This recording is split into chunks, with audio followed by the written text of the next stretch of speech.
qu'on a fait aujourd'hui, c'est quand même un travail formidable, en toute liberté. C'est quand même pas si simple, c'est pas si fréquent, c'est pas dans tous les lieux. C'est un travail transversal de pensée collective et Marianne joue son rôle dans ce domaine, il faut le dire.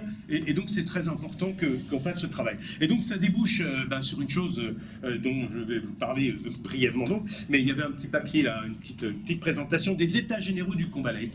Alors pourquoi, à un moment donné, si vous voulez, la question c'est d'agir. Donc l'année dernière, et à cette époque, j'avais des responsabilités dans le mouvement République Souveraine. On avait décidé de lancer l'idée d'un appel contre la racialisation de la question sociale.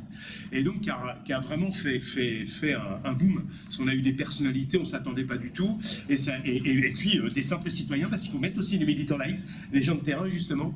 Je dis ça parce que moi j'ai vécu en cité quasiment toute ma vie, donc en quartier populaire. Donc c'est important d'avoir les deux. Voilà, ça me paraît très important, en dehors d'avoir été travailleur social, éducateur spécialisé, puisque je suis éducateur spécialisé de métier.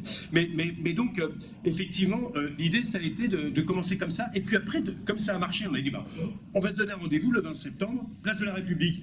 Et puis on a quand même été 300, malgré des conditions très difficiles. On avait à côté de nous, il y avait le mouvement donc Irak qui était là, et il y avait des islamistes à côté, tout un groupe qui était là que pour essayer de nous empêcher. On avait une super sono, donc ils n'ont pas pu. On a pu tenir, vous vous rendez compte, il y a des années qu'on était que les laïcs qui n'étaient pas descendus dans la rue. On a tenu une tribune, ceux qui voulaient intervenir ont pu intervenir. Ensuite, on a dit, faut pas en rester là, quoi. Et à quelques-uns, on s'est dit, il faut donner une perspective à ça, parce qu'il faut un rapport de force. Il y a 80% des Français, c'est pas Thierry Mény présent ici qui me contredira, puisque c'est une des idées fortes que tu portes. Il y a 80% des Français qui sont du côté de la laïcité dans toutes les enquêtes d'opinion. Mais nom de Dieu, il faut que ce rapport de force s'exprime, c'est pas possible. On a en face de nous des groupuscules avec des élites médiatiques qui passent leur temps à nous imposer leur code. Hein, c'est le reflet de ce que tu montrais. Il faut absolument arriver à casser ça. Et comment le casser? C'est de créer ce lien entre ces Français, et ils ne sont pas sans relais, parce qu'il y a plein d'associations locales. Le dernier appel là, qui a été signé, il y en aura un autre un petit peu avant, puisqu'on a décidé, un an après le 20 septembre, donc l'année dernière, qui était l'anniversaire de la Première République, 22 septembre 1792, donc de faire un événement à peu près à la même période, sans doute début octobre, et donc de créer un événement où toutes ces associations qui ne sont pas simplement les associations historiques, etc., qui parfois ne représentent pas toujours autant que certaines associations locales qui ont beaucoup d'influence, comme Laïcité Féministe par exemple, dans le nord du côté de l'île, qui fait un travail extraordinaire et qui a une influence vraiment très importante. Donc de rassembler aussi tout ce qu'il y a de local et qui est capable de créer des relais au niveau local. Le but, c'est pas du tout de fédérer ces gens-là pour qu'il y ait un chef. On veut pas de ça. Et d'ailleurs, on est complètement d'accord avec Michel là-dessus. Il ne s'agit pas d'hiérarchiser. Par contre, un espace commun, oui. Un espace commun national, en réseau, où on met du matériel, où on dit ce qui se passe, on témoigne, on échange. Ça crée du mouvement, ça crée de la dynamique autour d'un idéal commun, et redonner du sens à cet idéal en diffusant partout, et on va créer des vocations avec ça, on va créer de l'envie. Et effectivement, il y a une certaine foi dans le combat laïque, bien sûr, on a un idéal, et je crois que mais il faut se donner les moyens matériels pour réaliser ça. Et donc, on est dans cet état d'esprit de rassembler en gros 400 personnes venues un peu de toute la France, dont les associations historiques.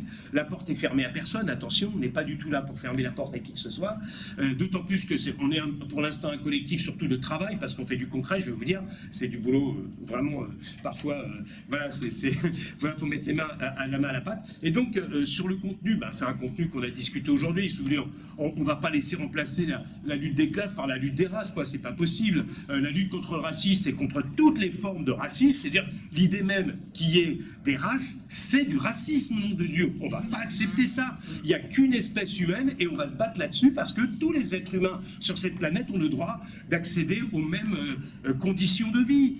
Parce que c'est ça le combat universaliste qui rejoint, du coup, effectivement, la lutte des classes. Donc voilà la perspective un petit peu, c'est d'un rassemblement sur ces fondements où on va évidemment porter un certain nombre de propositions. Il y aura une résolution qui sera proposée, votée amendé lors de ces États généraux, et avec des objectifs, il y a des revendications.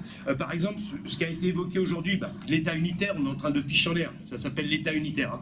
Le rapport métropole-région-Europe, ce qui était discuté avant à la table ronde avec Michel, la décentralisation telle qu'on est en train de nous la faire, etc. On est en train de...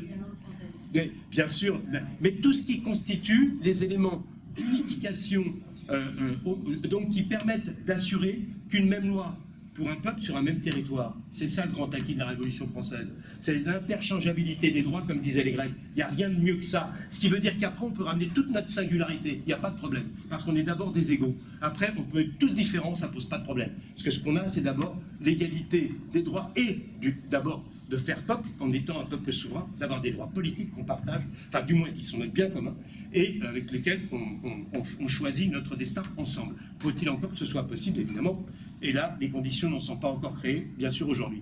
Mais, donc, c'est cette volonté d'avancer vers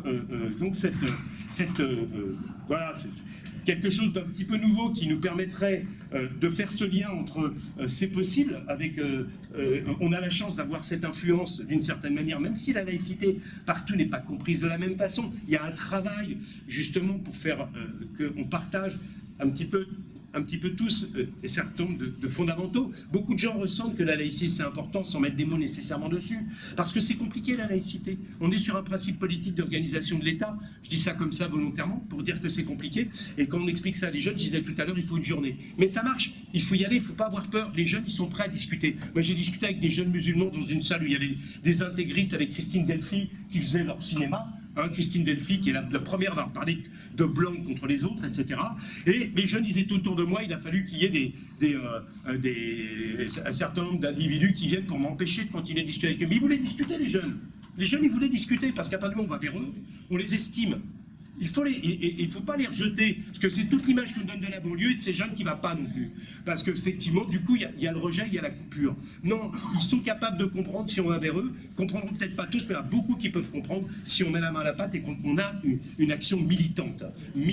Et il faut absolument nourrir ce militantisme par du contenu. Et c'est ce qu'on a fait aujourd'hui. Je crois qu'il faut qu'on continue avec cette perspective qui est intéressante. Bien sûr, il y a les états généraux, comme vous avez vu, de la laïcité de Marlène Schiappa, c'est une chose. Mais il ne s'agit pas de reproduire ça en mettant tout le monde ensemble, comme la visioconférence présidentielle, en mettant des associations laïques, dont le Grand Orient à côté des cultes. C'est pas terrible. Vive le Concordat. Donc, on va arrêter. Nous, on n'est pas là-dedans. C'est des états généraux indépendants. Et effectivement, même s'il y a des avancées, il y a une certaine prise de conscience, surtout après ce qui s'est passé avec Michael Darpou le 4 octobre 2019. Donc, effectivement, parce que là, c'était au cœur de la police, là, on ne pouvait plus ne pas réagir. Et donc, il y a effectivement, il y a quand même une certaine prise de conscience, mais on est plus sur la lutte contre le communautarisme avec la loi contre le séparatisme que pour la laïcité. Attention, parce que dedans, il y a quand même une voie d'eau très grave. C'est de considérer qu'on va donner la possibilité aux cultes de faire fructifier des biens immobiliers. Extrêmement grave. On en fait des puissances financières qui, demain, pourront peser sur la société. Attention, là on est en train de... Mais c'est toujours la politique concordataire qui se poursuit depuis 2003. Depuis 2003 et Sarkozy qui veut réencadrer les quartiers avec les religions, etc. D'où l'islam de France, fabriquer l'islam de France par l'accompagnement de l'État. Enfin, c'est une catastrophe. Ça, c'est vraiment catastrophique. Mais en tout cas, nous, on est sur une toute autre dynamique. Et donc, constituer un maillage national. Et je crois qu'il y a une occasion historique à ne pas rater. Et je suis assez d'accord avec ce que tu as dit, Adrien. C'est que, oui, il y a un frémissement. Oui, il y a un frémissement. Il y a quelque chose qui se passe. Parce que l'expérience, on l'a fait collectivement, et quelque part, on commence à se dire, mais où ils nous emmènent, tous ces gens? C'est quoi leur but? Ils veulent quoi? Parce que une fois qu'ils auront abattu l'État, il restera quoi? Il restera leur différence. Les féministes qui veulent des droits absolus dans ce domaine, ils vont pouvoir s'entendre avec les islamistes qui sont à côté d'eux. Fatima Ouassak qui se déclare dans le journal Reporter qui est en ligne, qui a expliqué que son combat, elle le menait au nom de l'islam. C'est clair et net. C'est dit. Voilà. Donc, non mais... Ça peut être aussi un instrument, aussi politique. Mais ça n'empêche qu'elle l'a dit comme tel. Donc faut pas être naïf, effectivement, mais les esprits, c'est clair, on est des résistants au début de la résistance, on dit ça dans l'appel, mais c'est vrai. Et la journée d'aujourd'hui, en tout cas, l'a montré, et il y a quand même une perspective. On va essayer d'aller plus loin, puisque je pense qu'après, ce qu'il faut, c'est faire une mutualité, je vous le dis, c'est ça qu'il faut viser, c'est faire une mutualité, un grand rassemblement populaire autour de la laïcité, mais ça se construit. Mais je crois qu'il faut aller vers ces ambitions-là, et ne pas jouer petit bras, parce qu'il n'y a que comme ça qu'on arrivera à renverser ce qui est en train de se passer en s'appuyant sur une société française qui est quand même pas si mal. Voilà, merci.